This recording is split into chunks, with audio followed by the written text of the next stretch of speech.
네, 오늘은 맥주 감사 주일입니다. 무슨 주일이라고요? 맥주 감사 주일이에요. 네. 우리가 매년 절기를 보냅니다. 어떻게 절기를 보내냐? 가장 초에 부활주일이 있어요. 부활주일이 있고요. 두 번째로 지내는 절기가 7월 첫째 주에 맥주 감사 주일입니다.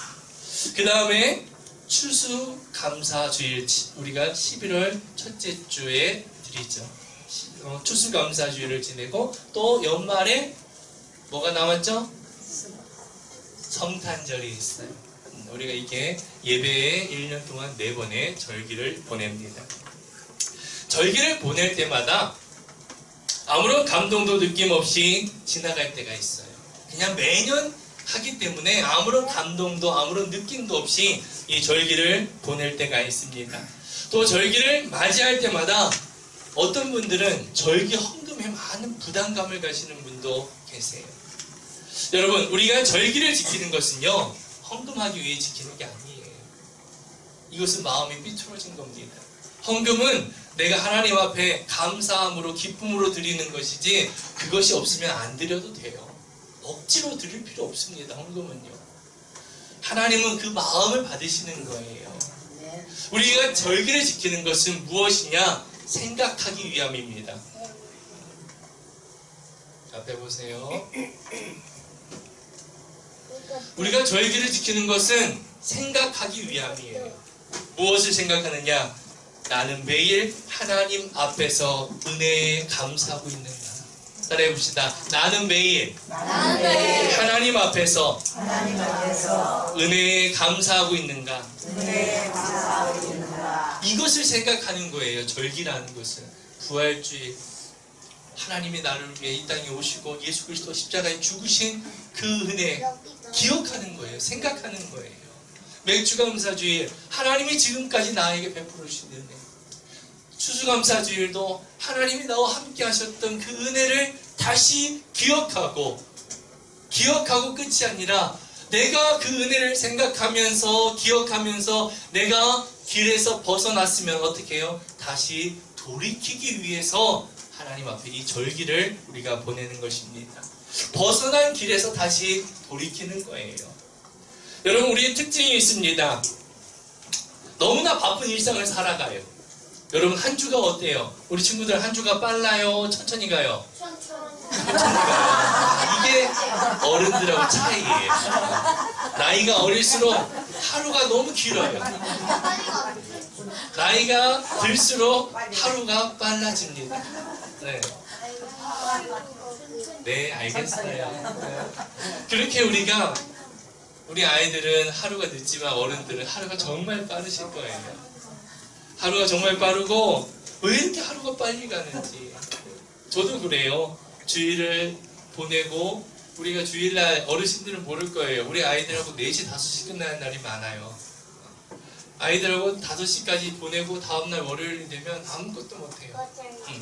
바쁘고 월요일날 지나고 화요일부터 이제 또 예배 준비를 해야 되고 설교 준비를 해야 되고 하루만 이게 시간이 어긋나 버리면 엄청 바빠져요. 하루가 어떻게 가는지 모르게 바쁘게 가고 일주일이 금방 지나갑니다. 우리가 너무나 바쁜 일상을 보내고들 있어요. 너무나 바쁘게 지내다 보니까 무슨 일이 있느냐? 내가 받은 은혜를 잊어버리는 거예요. 내 일에 집중하다 보니까 바쁘다 보니까 그것을 자꾸 잃어버리는 거예요. 그래서 여러분들에게 매일 하나님 말씀을 읽으라고 늘 말씀드리는 겁니다. 큐티를 하시라는 거예요. 왜요? 그 잠깐이라도 우리가 그 하나님의 말씀을 기억하는 거예요. 우리 아이들도 매일 큐티를 하고 있는데 하는 목적은 그거예요. 지식을 쌓는 것이 아니라 숙제가 아니라 그 말씀을 내가 통해서 읽을 때 그 말씀이 나에게 주는 은혜가 있고 감동이 있기 때문입니다. 하루를 바쁘게 살아가다 보니까 은혜를 잊어버리는 것입니다. 이게 우리의 특징이에요.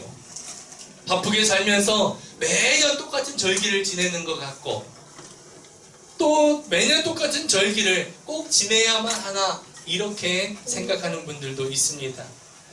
그래서 우리가 절기를 보내면서 우리가 잊고 살기 쉬웠던 하나님의 은혜와 그 중요성을 다시 생각하면서 진지하게 그 말씀을, 그 은혜를 묵상하는 시간을 가지는 것, 이것이 바로 절기입니다.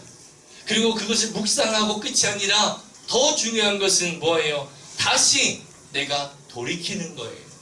내가 하나님의 말씀으로 벗어났으면 회개하고 다시 돌이키는 것, 이것이 절기의 핵심인 것입니다. 바쁘게 살아가요. 주일을 보냅니다. 주일을 와서 예배를 드려요. 그러면서도요, 하나님을 잊고 살아갈 때가 있습니다, 우리가. 그래서 그것을 다시 생각하는 거예요. 맥주절은 농경시대입니다. 농경시대. 그 당시에 이제 농경시대에 보리를 수확하고 하나님 앞에 감사하는 절기였던 것입니다. 그런데 요즘은 농경사회도 아닌데 꼭 이 맥주감사주의를 지켜야 합니까?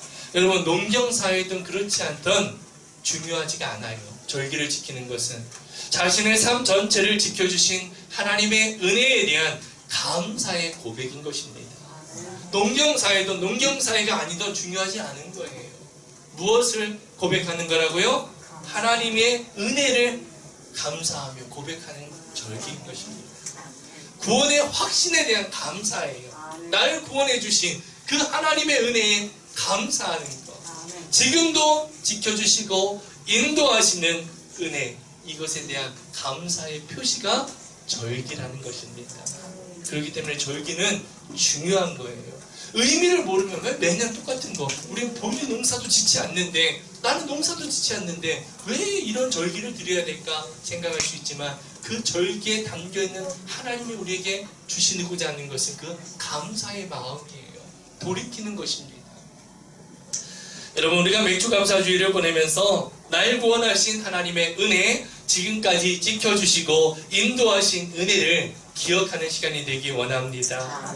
더 나아가 그것을 기억하면서 내 자신을 회개하며 다시 돌이키는, 다시 돌아서는 시간이 되기를 주님의 이름으로 축복합니다. 여러분, 우리 친구들, 가족이나 친구, 동생, 내 주변에 누군가에게 잘못한 일이 있나요, 없나요? 아마 한 번 이상 다 그런 일이 있을 것입니다. 누군가에게 잘못한 일이 있을 때 어떻게 해야 될까요? 여러분, 잘못한 누군가의 잘못에 대해서 어떻게 해야 될까요? 사과를 해야 돼요.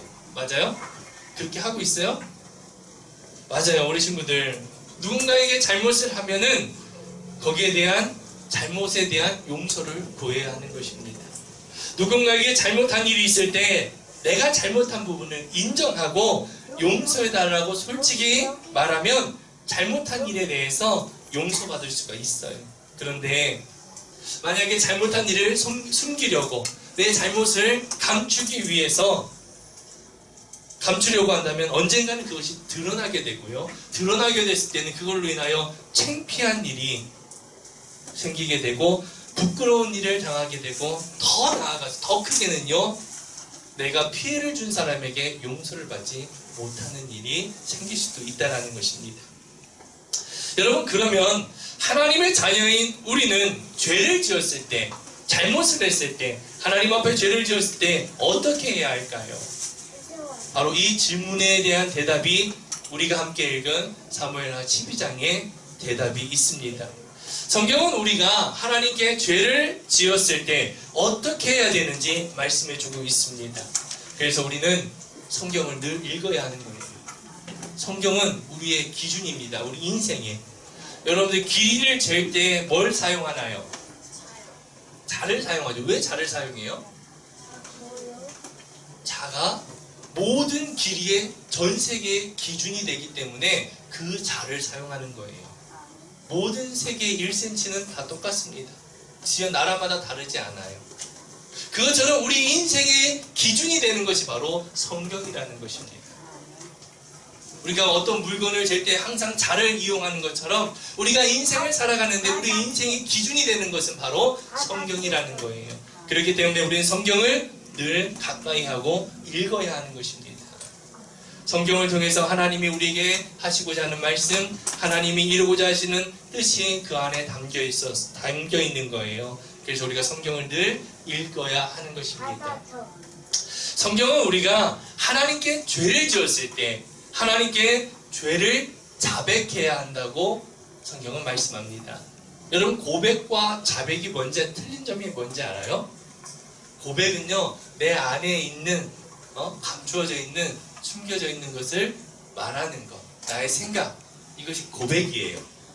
근데 자백은 나의 죄를 드러내는 게 자백인 거예요. 그렇죠, 여러분들? 그래서 우리는 하나님 앞에 나의 죄를 자백해야 하는 것입니다. 무엇할 때요? 죄를 지었을 때. 우리는 의도하지 않아도요, 하나님께 죄를 지게 될 때가 있습니다. 그때 하나님께 죄를 자백해야 한다는 사실을 기억하기 바랍니다. 오늘 성경 말씀을 우리 함께 보도록 해요. 오늘 성경은 사무엘하 10장인데요. 다윗의 이야기입니다. 다윗이 왕이 되고, 다윗이 왕이 된 후에 하나님의 은혜로 그 나라가 안정적이 되었어요. 그래서 다윗이 하루는 왕궁에 있는데, 왕궁에서 밖을 내다보는데 한 여인이 목욕을 하는 모습을 봅니다. 너무나 예뻐 보여요. 그래서 누군지 알아봅니다. 누군지 알아보니까 자기의 신하 우리아의 아내였던 것이에요. 그래서 이 자기의 신하인 이 우리아는 지금 전쟁에 나가 있습니다. 다윗이 왕의 권한으로, 왕의 명령으로 그 여인을 데려오게 하고요, 하룻밤 동침을 하게 되고, 그 결과 아이가 생깁니다. 다윗이 이것을 숨기려고 합니다. 다윗이 이것을 숨기기 위해서 우리아를 왕궁으로 불러서 상도 주고 음식도 주고, 그래서 집에 가서 쉬게 해서 그 아이가 생긴 것을 숨기려고 했지만 숨겨지지 않았습니다. 그래서 결국에는 그것을 숨기기 위해 이 충신인 우리아를 전쟁에 나가서 죽게 만듭니다. 살인을 저지르는 거예요. 여러분, 전쟁 중에 나가 죽은 것처럼 꾸몄습니다. 다윗은 이 일을 사람들이 모를 거라 생각했어요. 근데 사람들이 알지요. 그리고 왕의 그 권위 때문에 두려워서 말을 하지 못하고 있습니다. 사람들만 아는 것이 아니라 또 그 모든 것을 하나님도 알고 계신 것입니다. 하나님께서 이 사실을, 이 일을 다윗에게, 나단 선지자를 통해서 다윗에게 알게 하시는 것입니다. 하나님께서 나단 선지자를 다윗에게 보내요. 왜 다윗에게 나단 선지자를 보냈을까요? 죄를 책망하시기 위해서. 다윗의 그 죄를 책망하시기 위해서. 그리고 더 중요한 것은요, 그 죄를 깨닫고 회개하기 위해서. 하나님은 이것을 위해서 나단 선지자를 보낸 거예요. 다윗의 잘못을 꾸짖고 책망하고 벌하기 위해서 나단 선지자를 보내신 것이 아니라 어떻게 해요? 죄를 인정하고 회개하게 하기 위해서 다윗에게 나단 선지자를 보낸 것입니다. 나단 선지자가 다윗에게 찾아갑니다. 그러면서 왕에게 이야기합니다. 한 이야기를 들려줘요. 왕이시여, 한 부자가 있습니다. 한 부자가 있는데 이 부자는 소도 많고 양도 많아요. 그런데 이 부자가 자기에게 손님이 왔을 때, 그 나라의 문화로 손님이 오면, 귀한 손님이 왔을 때 가축을 잡아서 음식을 만들어 대접하는 거예요. 그래서 이 자기에게 귀한 손님이 와서 양을 잡아 대접하려고 하는데, 양을 잡아야 돼요, 죽여야 돼요. 아까우니까 옆집 가난한 자의 암양 한 마리밖에 없는 그 가난한 자의 그 양을 빼앗아다가 그 양을 잡아서 그 자기 손님에게 대접을 했습니다. 이 이야기를 들은 다윗이 화가 났어요.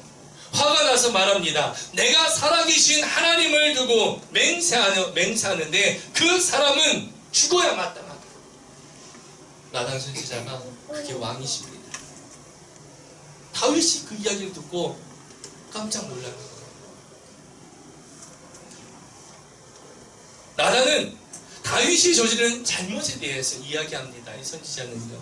그러자 다윗이 하나님께 큰 죄를 지었다는 사실을 자백합니다. 뭐라고 얘기해요? 여러분, 다윗이 하는 말 한번 읽어볼까요? 시작. 제가 하나님께 죄를 지었습니다. 나단 선지자가 찾아와서 그 이야기를 하며 다윗의 잘못을, 죄를 말할 때에 다윗은 변명하지 않았습니다. 다윗은 그것을 아니라고 하지 않고요, 숨기려 하지 않았고요, 자기의 잘못을 인정하고 회개했던 것입니다. 이 말씀은 하나님께 잘못을 회개하면 죄인은 용서하시지만 그 죄에 대한 벌을 내리신다는 것을 말씀하시는 거예요. 나단 선지자가 뭐라고 말합니까? 왕의 그 죄로 인하여 왕이 낳는 그 아이는 반드시 죽게 될 것입니다. 나단 선지자가 하나님의 말씀을 전하고 돌아갔습니다. 집으로 돌아갔어요. 집으로 돌아간 후에 다윗과 이 죄를 지어서 낳은 우리아를 통해 낳은 그 아이가 병에 들었습니다. 병에 들어 아프기 시작해요. 왜요? 하나님께서 다윗이 지은 죄악 때문에 아이에게 병들게 하셨기 때문이에요. 다윗에게 질병을 주지 않고 아이에게 중병을 주신 것은 다윗에게는 자신이 병든 것보다 더 큰 괴로움이었을 것입니다. 그로 인해 하나님 앞에 죄를 행하는 것이 얼마나 큰 죄악인지, 큰 고통인지 하나님이 알게 하시는 거예요. 다윗은 아이를 위해 기도합니다. 간절히 기도합니다. 하나님 앞에 금식하며 기도합니다. 이 아이를 고쳐달라고, 이 아이를 살려달라고 하나님 앞에 간절히 기도하고 딱 있는 것입니다. 금식하며 땅에 엎드려 밤새 기도합니다. 집안에 있는 사람들이 다윗을 일으키려고 했지만 다윗을 일어나시라고, 왕이시여 일어나세요. 그래도 다윗은 그것을 거절합니다. 말을 듣지 않습니다. 먹지도 않습니다. 밤새 엎드려 기도합니다. 다윗의 이 모습은요, 그가 전심으로 진심으로 회개하고 죄에서 떠나 하나님을 향해 돌아섰다는 것을 말씀해주고 있는 것입니다. 이 모습은요, 우리가 하나님 앞에 죄를 지을 수 있습니다. 인간은 죄를 지을 수 있어요, 하나님 앞에. 근데 어떻게 해야 되냐? 그것을 우리에게 보여주는 것이에요. 그 죄로부터 돌아서서 하나님에게 향하여야 한다는 것입니다. 성경을 읽어보면 다윗은요, 그 당시에 의술을 이용하지 않아요. 그 당시에도 의술이 있습니다. 그런데 다윗은 의술을 이용하지 않습니다. 왜 그럴까요? 의술을 이용한다는 것은요, 아들의 병이 하나님과 관계 없고 하나님의 징계가 아니라 자연현상으로 받아들이는 것이기 때문에 의술을 의지하지 않고 이용하지 않고 하나님께 용서받으려고, 하나님께 해결받으려고 엎드려 금식하며 기도했던 것입니다. 아이가 아픈 지 7일이 되는 날 아이가 죽었습니다. 아이가 죽었어요. 다윗의 부하들은 아이가 죽었다는 말을 도저히 할 수가 없어요, 왕에게. 왕이 그렇게 슬퍼하고 괴로워하는데, 또 한편으로는 아이가 죽음으로 인하여 왕이 화가 나고 슬퍼서 그 감정이 상해서 자기한테 해가 될까봐 왕에게 그 말을 전하지 못하고 있었습니다. 아이가 살아있을 때도 자신들의 말을 듣지 않았는데 아이가 죽었다고 말하면 큰 고통이 찾아올까 두려웠던 것이에요. 그런데 다윗은 부하들이 수군거리는 것을 듣습니다. 부하들이 수군거리는 것을 듣고 아이가 죽었다는 것을 눈치채고 묻습니다. 아이가 죽었느냐? 부하들이 그렇다고 왕에게 말을 합니다. 그런데 놀라운 모습이 있어요. 아이가 죽었다는 이야기를 듣고 다윗은요, 어떻게 하냐면 몸을 씻고 옷을 갈아입고 하나님 앞에 예배드리고 자기 집으로 돌아와 음식을 먹습니다. 아이가 병들어 있을 때는 금식하며 엎드려 밤새 기도했는데 아이가 죽자 다윗은 그냥 일상의 모습으로 다시 돌아오는 것이에요. 보통 사람들과는 다른 모습입니다. 보통 사람들 같으면 아이가 죽으면 더 슬퍼할 텐데 다윗은 아이가 아플 때는 금식하며 밤새워 기도했는데 죽은 후에는 일상의 모습으로 돌아간 거예요. 그런 다윗의 모습이 이상해서 궁금해서 부하들이 다윗에게 묻습니다. 도대체 왕이시여 무슨 일입니까? 아이가 살아있을 때는 금식하시고 우시더니 아이가 죽었는데 일어나 음식을 드시다니요. 다윗이 대답합니다. 아이가 살아있을 때는 내가 금식하고 우는 모습을 하나님이 보시고 혹시 하나님께서 은혜를 베풀어 주셔서 아이를 살려주실지도 모른다는 생각 때문이다. 하지만 지금은 아이가 죽었는데 내가 왜 금식하겠느냐? 내가 그 아이를 살아서 돌아오게 할 수 있겠느냐? 나는 언젠가 죽어서 그 아이에게 가겠지만 그 아이는 내게 살아서 돌아오지 못한다. 다윗은 아이의 죽음이 바로 자신의 죄로 인한 것임을 분명히 알고 있었습니다. 그리고 하나님께서 이루신 일은 인간이 자신이 어찌할 수 없는 것을 잘 알아요. 하나님이 하신 일이기 때문에 인간의 힘으로 어떻게 할 수 없다는 것을 알고 있는 것입니다. 다윗의 이런 행동을 성경에서 기록한 것은 왜 그러느냐? 다윗이 하나님을 의지하는 사람으로 회복되었다는 것을 나타내는 것입니다. 하나님을 의지하는 사람으로 회복됐다. 여러분, 오늘 말씀을 통해서 우리에게 주는 교훈이 있습니다. 첫 번째, 하나님께 죄를 숨길 수 없다라는 것입니다. 뭐라고요? 하나님께 죄를 숨길 수 없다.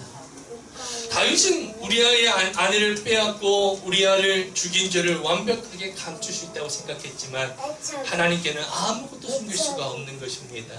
때로는 내가 다윗처럼 사람에게 나의 죄를 완벽하게 숨기거나 나의 잘못을 눈감아달라고 할 수도 있지만 거룩하신 하나님 앞에서는 단 하나의 죄악도 숨길 수 없다는 것을 우리에게 말씀해 주는 것입니다.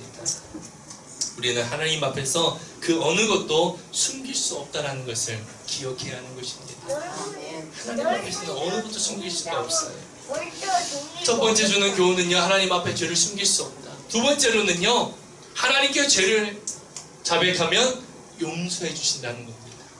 첫 번째로만 있으면 우리는 두려워요. 늘 하나님 앞에 죄를 숨길 수 없고 죄인으로 살아가기 때문에. 그런데 그 하나님은 우리가 그 죄를 뭐 하면은 자백하면 어떻게 해주신다고요? 용서해 주신다는 것입니다. 나단 선지자가 다윗에게 잘못한 일에 대해서 말할 때에 다윗은 자신의 잘못을 깨닫고 진심으로 하나님 앞에 회개했습니다.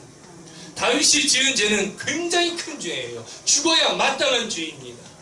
근데 다윗은 하나님 앞에 그 어떠한 변명도 하지 않았고요, 자신의 죄를 자백했습니다. 그래서 하나님은 다윗을 용서해 주셨고 살려주셨어요.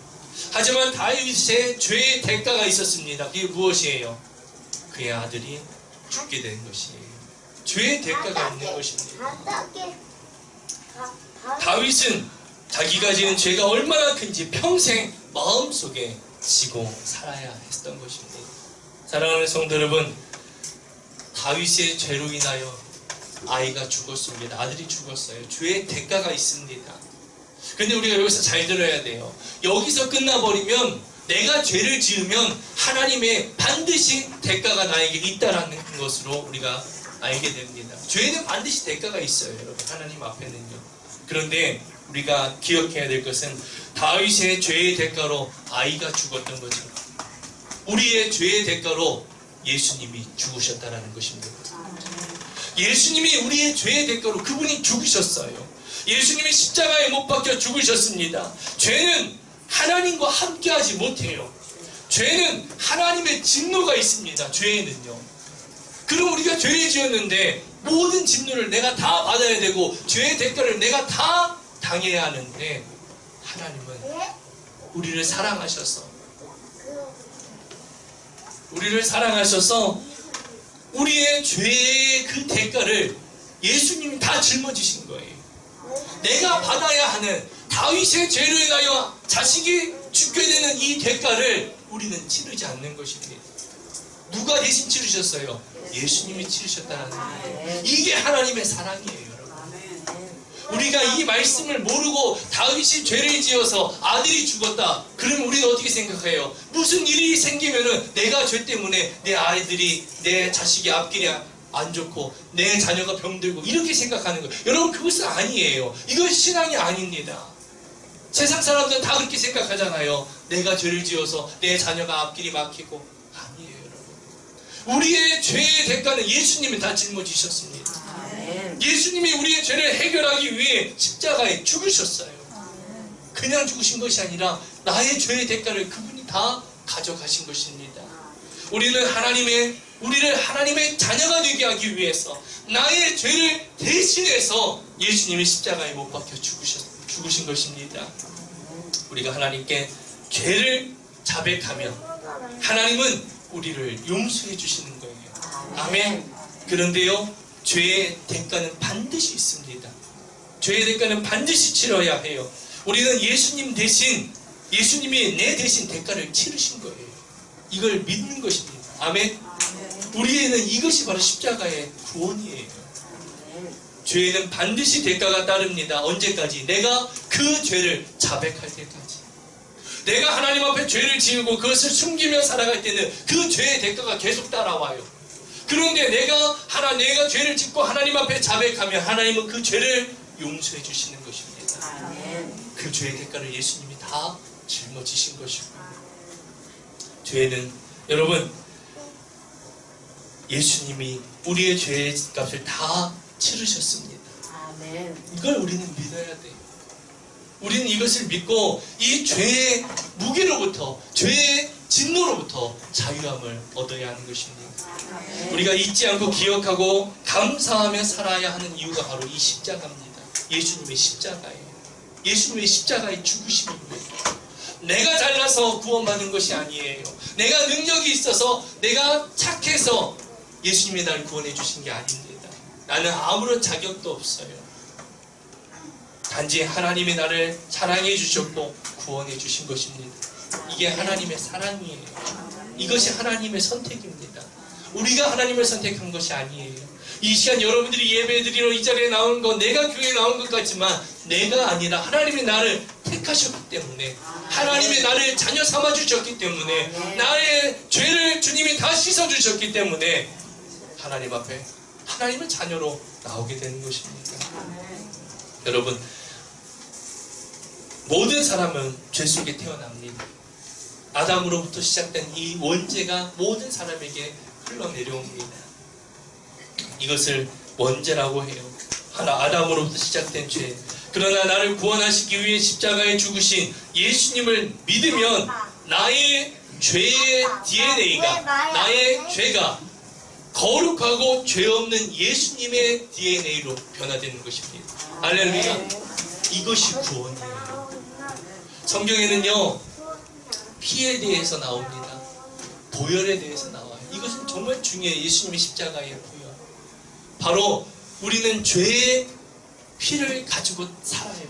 죄가 있습니다. 그런데 예수님의 DNA가 내 안에 들어와서 어떻게 해요? 나의 그 죄의 DNA를 다 사하는 거예요. 다 멸하는 것입니다. 그리고 거룩하고 흠없는 예수님의 DNA로 바꿔주시는 거예요. 할렐루야. 그렇기 때문에 내가 이 세상을 살아가지만 내가 죄를 지었어도 그 죄가 나를 넘어뜨리지 못하는 것입니다. 예수님의 DNA가 거룩하고 죄 없는 그 DNA로 바꿔주시는 것입니다. 예수님의 DNA가 나의 죄의 DNA를 다 멸하고 교체하는 것입니다. 그러면 죄의 다스림을 받지 않습니다, 여러분. 예수님의 십자가의 보혈이 내 안에 흐르기 때문에, 내 안에 있기 때문에 죄의 다스림을 받지 않아요. 조상으로부터 물려받은 모든 죄의 저주가 예수님의 DNA로 다 멸절된 줄 믿습니다. 이것이 예수 믿는 구원이에요. 내가 교회 다니는 것이 예수 믿는 게 아닙니다. 나의 이 죄가 끊어지는 거예요. 이 죄에 사로잡히면 어떻게 해요? 자꾸 불안한 생각이 들고요, 자꾸 부정적인 생각이 들고요, 내 잘못으로 인하여 어떠한 안 좋은 일이 생긴다는 이런 잘못된 죄에 매이게 되는 것입니다. 예수님의 DNA가 우리에게 들어올 때 우리의 죄의 DNA를 다 멸하고 우리의 죄의 DNA를 흡수하고 예수님의 DNA로 교체될 때에 우리는요, 더 이상 죄의 다스림을 받지 않고 다스리는 자가 되는 것입니다. 할렐루야. 그게 바로 하나님의 왕의 자녀입니다. 내가 왕으로 살아가는 거예요. 죄로부터 다스림 받는 것이 아니라 죄로부터 자유함을 얻어 이제는 다스리는 자로 살아가는 것입니다. 사랑하는 성도 여러분, 오늘 우리에게 주시는 말씀, 맥주감사주일, 우리의 죄를 자백하며 하나님에게 돌아가는 것, 하나님 앞에 다시 회개하며 돌아가는 것, 죄의 DNA가 이제 끊어지고 예수님의 DNA로 내가 교체되었음을 믿고 우리가 이제는 죄로부터 자유함 속에 살아가는 것, 이것이 오늘 우리에게 주시는 주님의 말씀인 것입니다. 이제는 우리는 그렇게 살아가는 것이에요. 할렐루야. 예수의 능력으로 살아가는 것입니다. 십자가의 능력으로 살아가는 것입니다. 우리의 모습을 다시 돌아보며 하나님 앞에 자백하며 돌아서는 우리 모두가 되기를 주님의 이름으로 축복합니다.